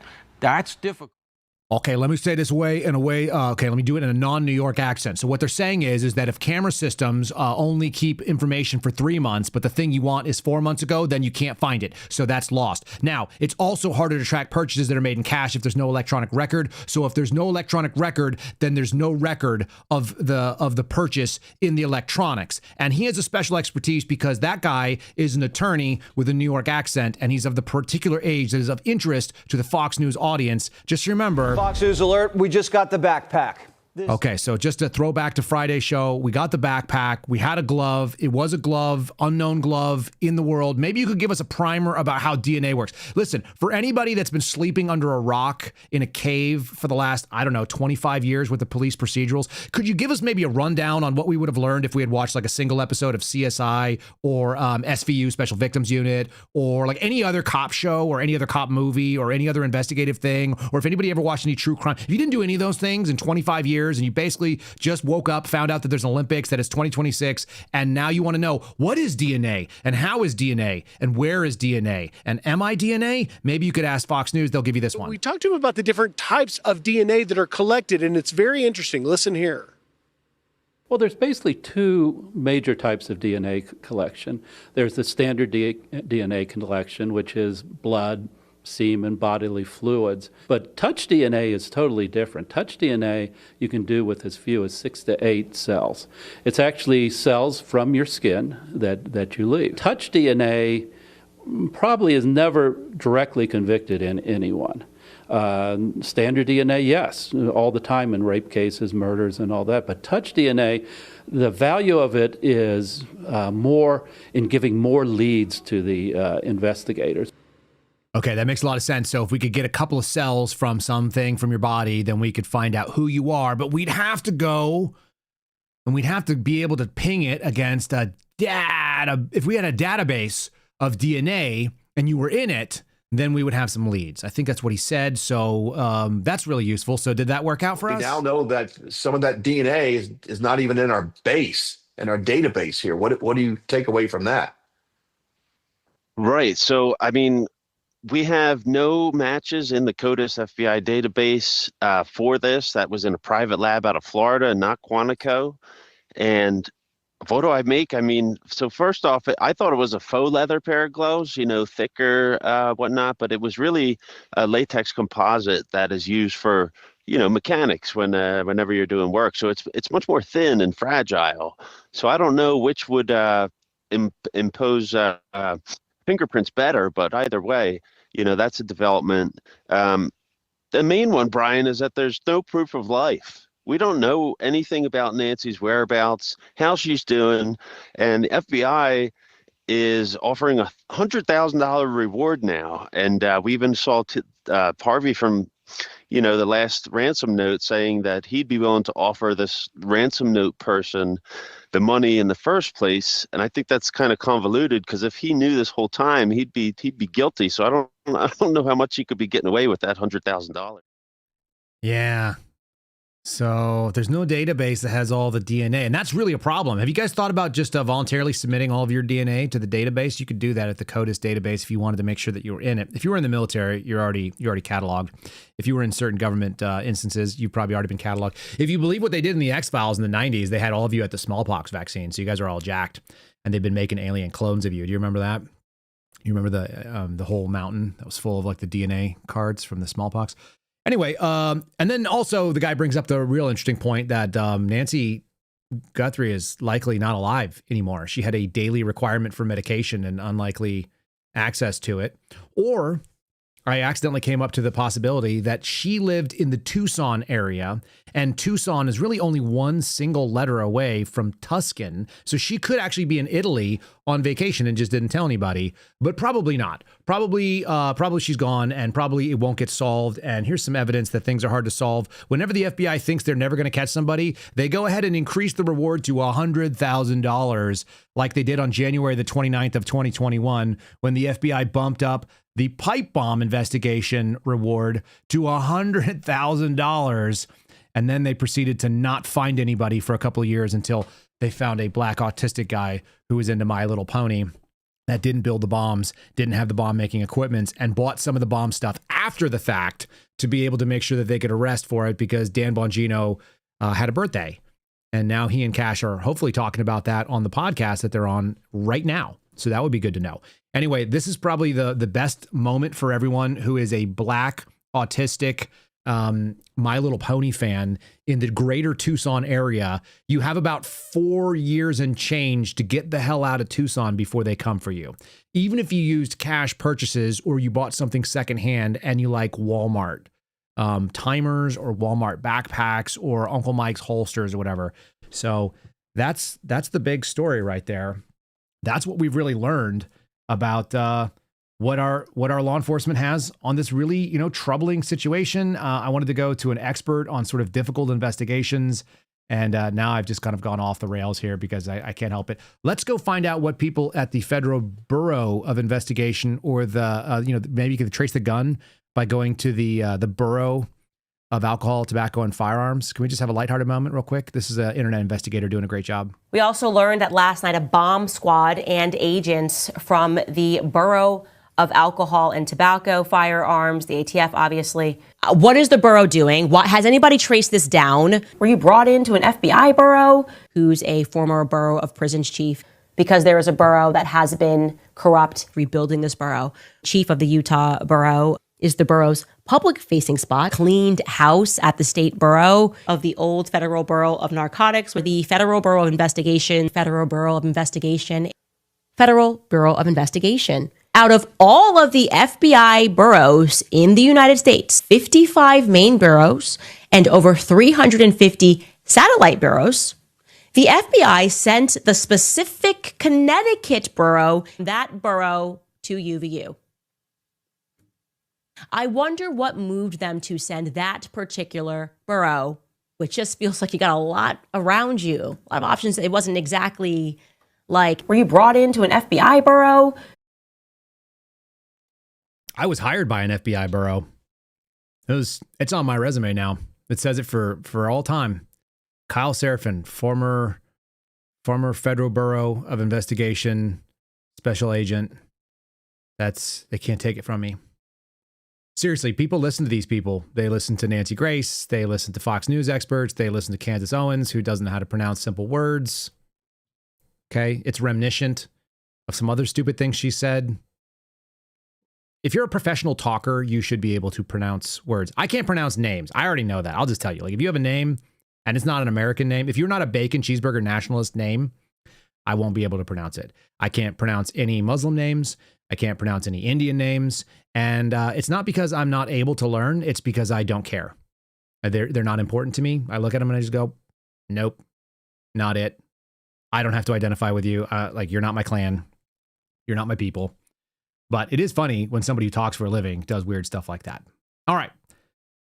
All of this took me to a really weird place, and I wanted to go down this weird rabbit hole of the stupidity and the danger and the censorship game.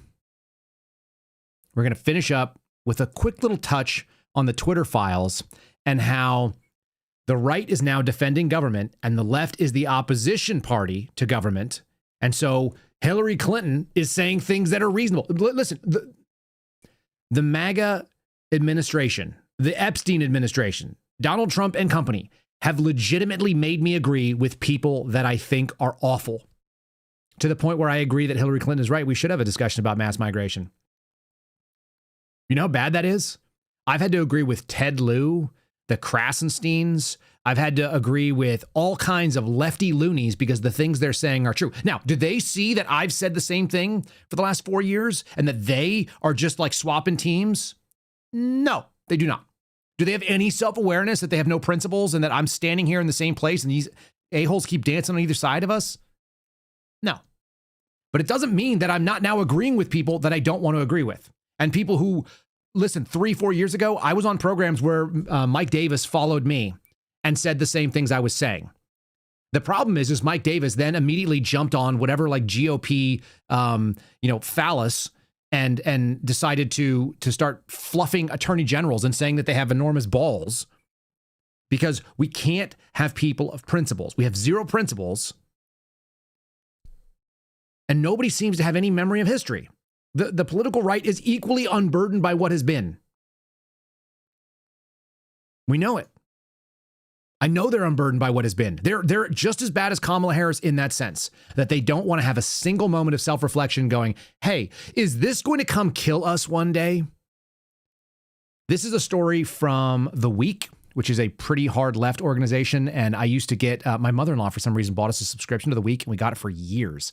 And they always had pretty good political cartoons. When Donald Trump moved into the White House, the week basically snapped and it became like this hard left weirdo factory. And I used to read it because I was like, this is fascinating. Do people really believe this? Like a grown up with a functioning, cerebral cortex typed up this batshit crazy story and they wrote it.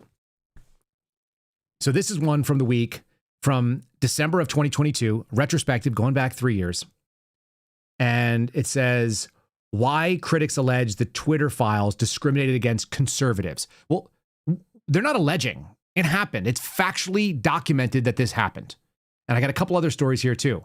This is from The Nation. I'll include all these. They've all been archived. I've archived them for us. So I'll put those over in comments for YouTube and Rumble if you guys want to read it.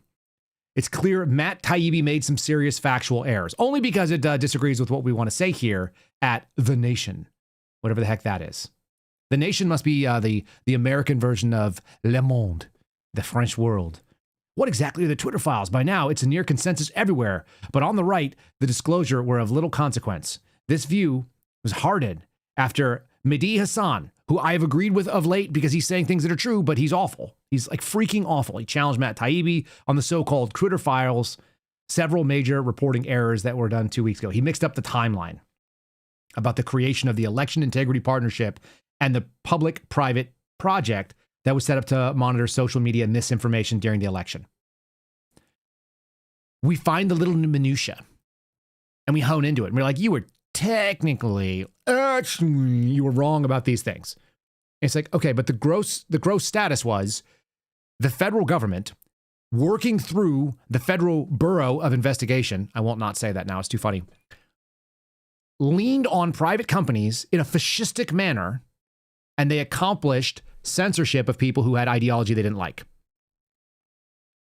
And now people on the political left are recognizing, like, hey, that's kind of dangerous. Like, maybe we shouldn't be doing that. Maybe we should do not that. Here's the CNN panel that kind of triggered my mind this morning. This is a Canadian-born 51-year-old woman who goes by Politics Girl on her blog and her TikTok, and she does the same thing Mark Levin does. It's like politics for retards. It's polished, articulate, presentable bullshit. Here she is. And she's now very set about, but she's totally okay with censorship as long as it's for good, which means she's for it. The same administration that's threatening social media companies to fine people who have been critical of ICE. The same administration who has a pretty broad definition of what a domestic terrorist is. And this is the same administration that's acting like an authoritarian regime. And the first thing authoritarian regimes do is get rid of media, target journalists and comedians and artists that... For all of you that have been awake for more than a few minutes, if you didn't sleep under that rock in the cave that we were talking about, if you know what DNA is and you don't need to be explained because you've seen CSI once, maybe 10 years ago, you all went like, right? You're the German Shepherd with the ears that like, they rotate forward. Like, what did this lady just say? And she has no idea. Here it comes. Criticize them and limit the amount of information that goes out to the public that they don't like. Like the Biden administration. Like the Biden At administration. the risk of being called a jerk again, I just brought these quotes exact. Unclassified memos from 2021.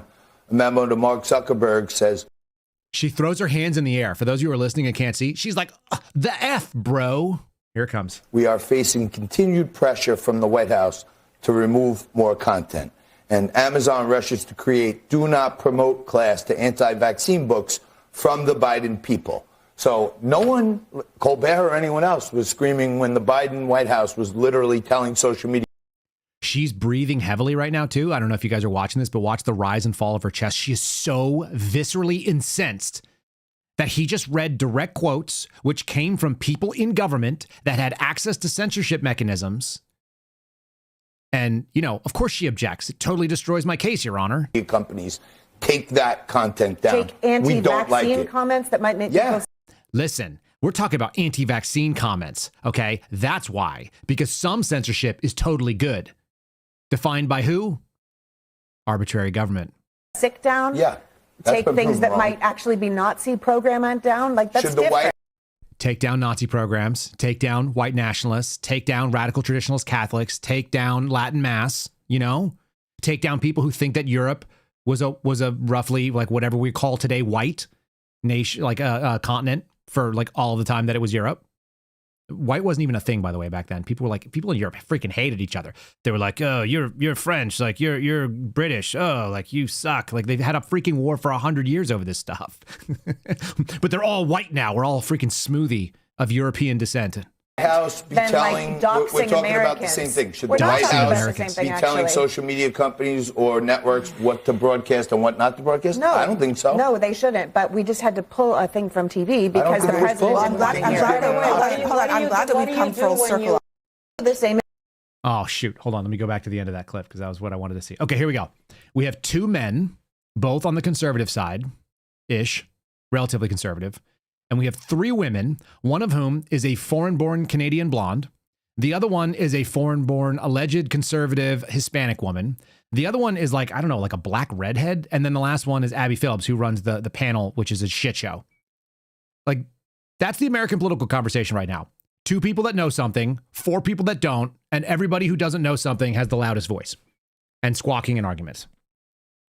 It's no wonder we've gotten to the point where you're going to be able to present nonsense to people and it floats because they have. It's why Mark Levin can get away with telling you that the American Constitution and the Declaration of Independence was written by people who had a Jewish background. He's implying that. And that's why you should support a war with Iran, which I don't understand. If you take that and you're like, oh, yeah, that makes total sense. Like, I can understand. I trust Mark Levin. Like, I trust politics, girl. That woman needs to be dragged out by her ponytail, and like her husband needs to be like, stop talking for a long time. No more. Your phone is gone. We're cutting off your data plan. And if she keeps it up, her little side continues to do the same thing. Check this out. Just remember, eventually this stuff ends up biting you. Remember, they always go after their own side longest and hardest. Like it all comes, like your bad ideas, they're literally coming back to bite the left right now. Your government censorship apparatus is being used against you. The answer should be we all go, no, we're going to break that thing down. We're going to break it. Nope. We're going to keep it. We're going to complain about it until we're in charge of it so we can use it again. I see that as the same thing here. Feminism has now gotten so stupid that we have to say that if you go after men who pretend to be women, you're actually going to be hurting women who are actually women. And somehow this makes sense to people that are not me. We should be clear that the consequences of this anti-trans effort, not only out of proximity, but out of intentionality, will include consequences for women of all backgrounds. Because at the end of the day, transphobia, homophobia, misogyny, and sexism are all rooted in the same prejudice. The belief that one perception at birth should dictate who you are, how you act, what you do, who you love, and how you dress. And it's why threats toward trans people are threats toward all women. Threats towards trans people are threats towards all women. And it is based on the bigoted belief that reality is real. That's Tim McBride. I think I have a picture of Tim McBride somewhere. Hold on a second here. I feel like I should show it. If you've never seen it, I feel like we should show it. It would be worth it. Where's my Tim McBride picture? Maybe I don't have it. That's shameful. I should do better and have better pictures of Timmy. Give me one more second. And the reason, of course I have a picture of Timmy. Come on, guys, don't be ridiculous. There he is. Look at this guy. Let me frame it real quick. Tim McBride is a very effeminate, what I would say is probably homosexual man, just like a lot of these weirdos. There he is. Look at him. Look at him. What a threat. A threat to that man dressing up like a woman and not being treated as a woman is a threat to all women. That turns out to be not true when these people start going off the rails. And we had kind of a horrible situation pop up the other day where I inadvertently was involved. There's a person that followed me on social media, and then people started reaching out to me and going like, hey, bro, do you know? You guys may have seen the story. Pawtucket, Rhode Island, hockey game. There was a shooting. The victims were identified as family members. This was essentially this was not a quote unquote mass shooting. This was like a domestic violence experience in public, which is truly awful. I mean, it really is. And so maybe we can get a quick update on, and I do actually draw this back. This is women in politics. This is women in jobs where I'm like, why on earth Are women in charge of this? The person, let's just read this. The gunman was identified as 56-year-old Robert Dorgan, who was stopped by a Good Samaritan, but then died by suicide. Dorgan also used the name Roberta Esposita. I don't think he was Hispanic. I don't know why he had the last name Esposita. This is the acting public safety director and police chief for Pawtucket. According to Tina Goncalves. What is this? Goncalves? It's supposed to be Gonzalez, and she has a C there. 2 people were shot. They were the ex-wife, a woman named Rhonda Dorgan, and a son named Aiden Dorgan. 3 other people were wounded. That's the story. Can we admit that this human being who was like 6 foot something, he was like 6'3" and 250 pounds, like that men with weird cross-gender hormones are maybe a threat to all women? Or is it just that, like, if you're threatening to trans people, then you're actually threatening women in real life? I don't know. Here's the police chief giving a weird answer. As for the suspect, can you confirm whether the suspect's a male, female? We've heard that it is a transgender person. Is that something that you have in terms of information? So what I can say right now that we have identified the person, the suspect, by a birth name. The birth name was Robert Dorgan. We have also learned that the person does go by the name of Roberta, also uses a last name of Esposito. But again, that will be all confirmed throughout the course of the investigation as to their status. That really doesn't have anything to do with the investigation. Do you have an age? Yeah. An age of the suspect? 1969, I think. Yeah. So you know what's really weird about this guy? He was a follower of mine on X. Wrote to me all the time. Saw it frequently. And at some point, it got so weird that I stopped responding to him, and I just muted him. I don't really block people over on X because I don't think that's a good idea. But I did get a capture. They may have scrubbed his social media, but these are his responses in the last, like, 3 weeks to me. And they're on the screen right now.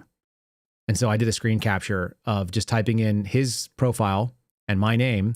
And apparently, my account was the one that he responded to and interacted with more than any other X account over the last, like, couple weeks before he went and did this. And I've had some people come out and say, like, well, it's really interesting to find out what sort of content he was interested in before he decided to go do this thing. Is it? Or is it just like there's a batshit crazy guy who happened to find me and either found what I said, either, you know, some of it resonated with his ideas or some of it irritated him. There's a lot of people that kind of hate watch you or listen to you. But, like, this is ongoing, guys. Like, you see how long this is? This is almost 2 minutes of me scrolling through these things. I left some on the screen. You can probably read some of them. He was particularly upset whenever I pointed out that, like, a man dressed up as a woman is a man dressed up as a woman. He didn't like that at all. But there you go. And he was like, post pictures of your wife, like, do this thing that I say. Like a dude who's being an asshole. So it was pretty obvious to me that he was not a healthy human being, that he was totally out to lunch. But always fun to find yourself at the top of a list where Alex Jones is the number 3 and you're the number 1 for some weirdo that just went and did some, like, really horrible thing. So I had this yesterday. This is on my timeline if you guys want to go look at it. But it's like, and I think it's done right there. Nope, it's still more. I paused on some of these things. He was talking about guns in that. He was talking about some other stuff. He retweeted Tom Massey a few times. They used that as a dunk on Tom Massey. Like, we're in a world where people on the political left are going to abhor gun violence. They're going to be sad about some of this stuff. And then what do? They also want to defend this batshit crazy, huge guy. He was huge. And he's tattooed, and he had, like, knuckle tattoos, and he had, like, a motorbike, and he basically was like a weird, ugly biker, from what I could tell, and with a muscle car. And then he went out and killed his ex-wife, and he's in his 50s, taking cross-sex hormones.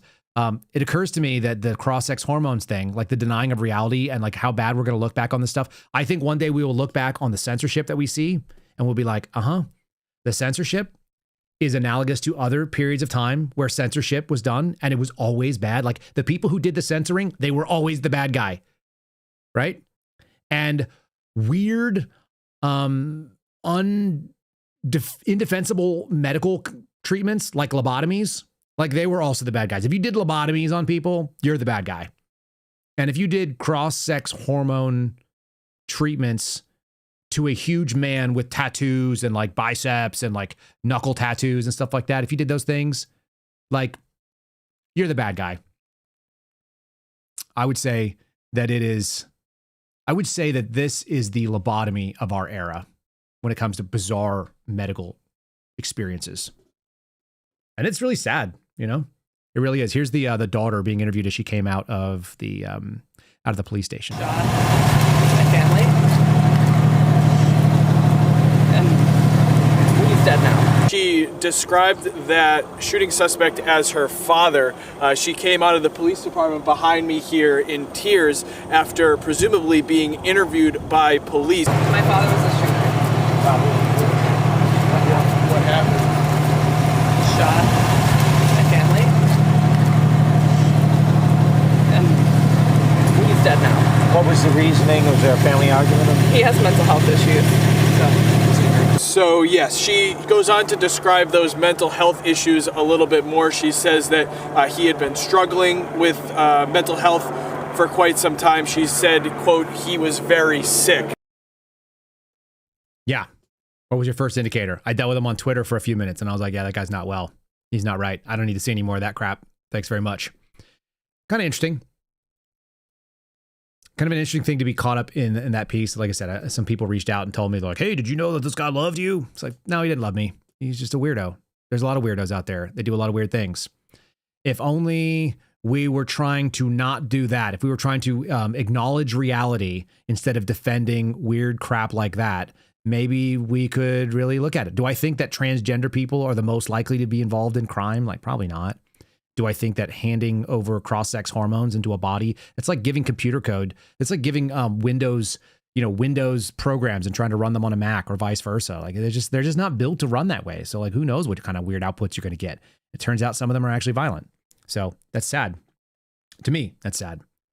And, we could spend our energy on affirming reality, going back to some like basic tenets of the way that this country was actually founded. We could try to get to like the actual truth of how people interact. Maybe that there is a way. It's like there's like this way that was written up and it worked for thousands of years for people to lead towards better and better outcomes. Or we could act like that was the problem.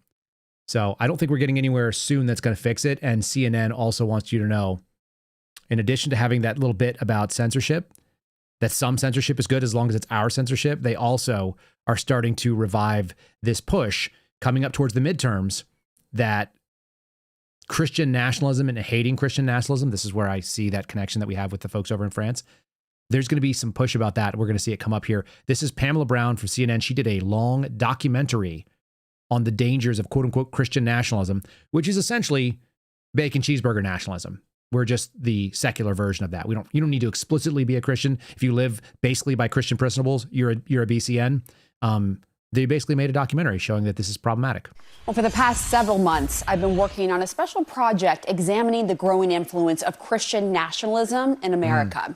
If you're not familiar, Christian nationalism is an ideology rooted in the belief that our country was founded as a Christian nation and that our laws and institutions should reflect Christian values. In the lead up to my hour-long documentary this weekend, we're going to bring you a preview of what you'll see, starting off with the assassination of Charlie Kirk last year. Experts say it was a pivotal moment for the movement and an occasion where the tragedy of his loss unified Christian nationalists and the Trump administration as they honored him. As they honored him. I don't know how many takes it took for her to get that just right, but way to go. She nailed it. That was a great reading of that script. Can we just go ahead and say what she really just said? The biggest tragedy of Charlie Kirk being murdered in front of thousands of people and all people realizing that political assassination for speech they didn't like was a real possibility in America in 2025 on the advent of 9/11. The real tragedy is that it united a belief that she doesn't, she clearly says is not real, even though it's obviously real. It's this idea that America was founded under Christian principles, which it objectively was because America was founded by two things: Christian principles coming out of Western civilization, Europe broadly, and then also sort of the classic ideas coming out of Greece and Rome and the way that they sort of evolved into finding a better system of government. And we have a hybridized version of all of those. And all the writings say the same thing. But the real tragedy is that Charlie Kirk was dead, and it helped the Trump administration unite with people that have a thing that is not this secular leftism progressive ideology that affirms that men can be women, and they're only a problem if they decide to go out and do actual violence against other women. Like, is that women on women violence? Is that what that was? A 250-pound dude with tattoos all over his body that lifted weights and was like a biker? Is that what feminism looks like? I guess so. Here, let me finish playing this lady's clip, because she's gonna go and show you that the weird thing they did for Charlie Kirk's memorial service, which was definitely weird to me. Like, she's gonna draw the parallels on why that's the problem in the U.S. September 21st, 2025. America is a nation in grief, a nation in shock, and a nation in mourning. Charles James Kirk was heinously murdered.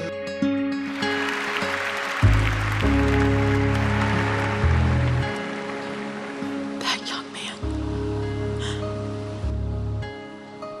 I forgive him. It seems like such acting for all of us. Charlie Kirk, a conservative activist and prominent Christian nationalist, was assassinated. It became a rallying call for those who believed in his message. Our greatest evangelist for American liberty became immortal. And it was a call to action. My charge to all of you: put Christ at the center of your life as he advocated for giving his. Memorial service was one of the most... Hold on one second before he does.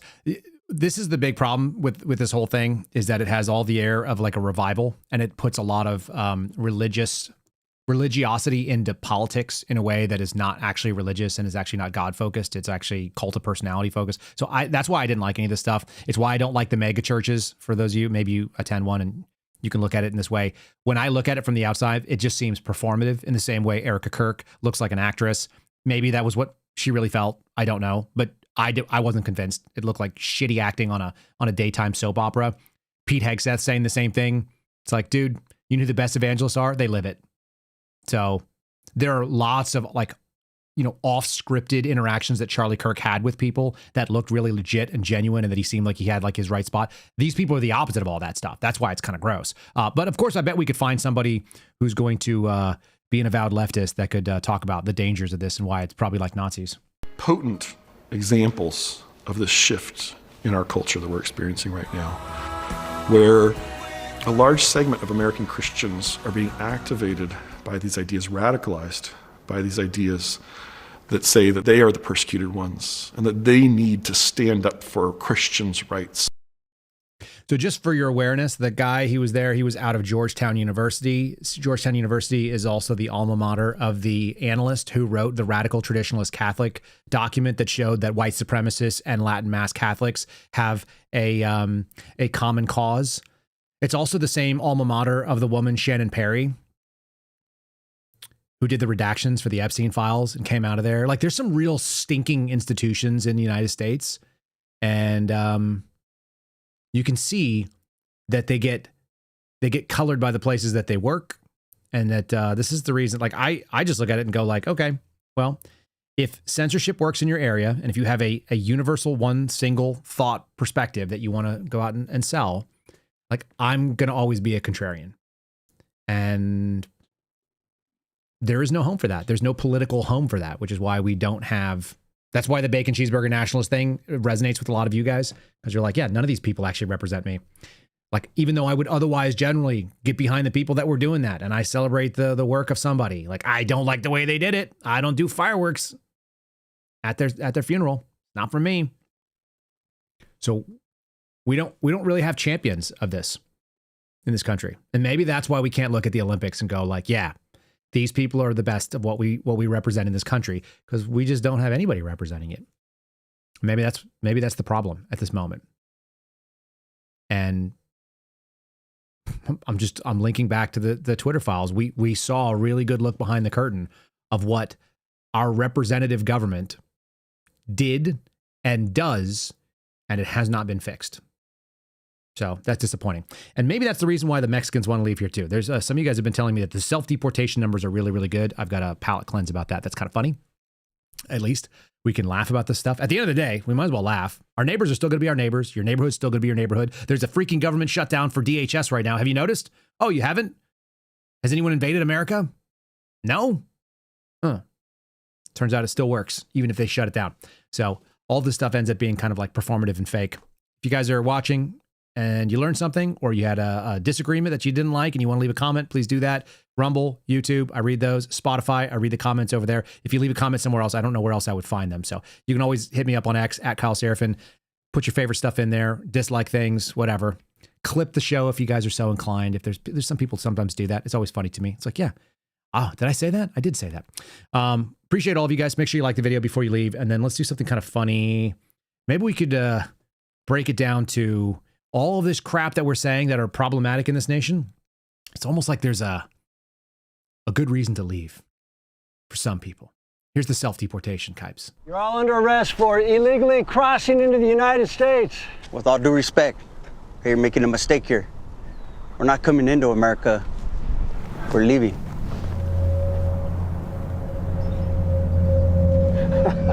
Leaving. Sure, pal. On the ground. We're not kidding, man. We're gonna bounce. Bounce?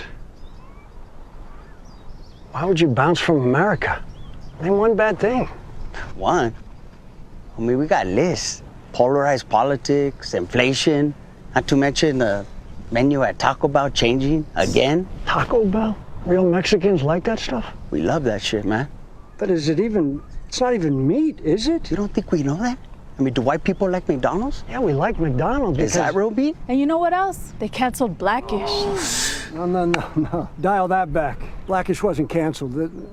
They chose to end that show. And there's a lot of great TV out there right now. I mean, you have Netflix and Disney Plus, Hulu. We all love Hulu. But other than that, man, there's too many options. You know, I hate when they change the icons and they try to trick you like, oh, it's a different show. It's the same fucking show, man. You know, it just gives me analysis paralysis. Is that Spanish? I want to go back to the motherland. We have 5 channels there. But they're all the same. You have old guys in hats like that, surrounded by hot bitches, and then a clown shows up. And you know what? That's the news. Do you see what's happening here? Mexicans, Americans, talking about streaming services. But you know where we're doing that?